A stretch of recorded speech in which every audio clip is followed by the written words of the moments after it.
আসসালামু আলাইকুম। আজকে আমরা জানব আফ্রিকা মহাদেশের ৬টি দেশের সামরিক অভ্যুত্থান সম্পর্কে। সামরিক অভ্যুত্থানটা আসলে কী? সামরিক অভ্যুত্থান হচ্ছে সামরিক বাহিনী কর্তৃক কোনো দেশের রাষ্ট্রপ্রধান বা প্রধানমন্ত্রীকে হটিয়ে তাদের ক্ষমতা গ্রহণ। আফ্রিকার ৬টি দেশের সর্বশেষ সামরিক অভ্যুত্থানগুলি হচ্ছে: গ্যাবনে সামরিক অভ্যুত্থান ঘটেছিল ৩ আগস্ট ২০২৩ সালে। নাইজারের সামরিক অভ্যুত্থান ঘটেছিল ২০২৩ সালের জুলাই মাসে। বুরকিনা ফাসোতে সামরিক অভ্যুত্থান হয়েছিল ২০২২ সালের জানুয়ারিতে। গিনিতে সামরিক অভ্যুত্থান ঘটেছিল ২০২১ সালের সেপ্টেম্বরে।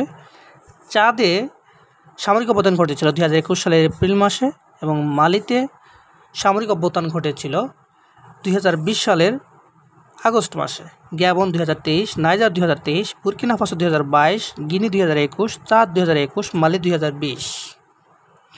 ধন্যবাদ। Like, comment and share please. Subscribe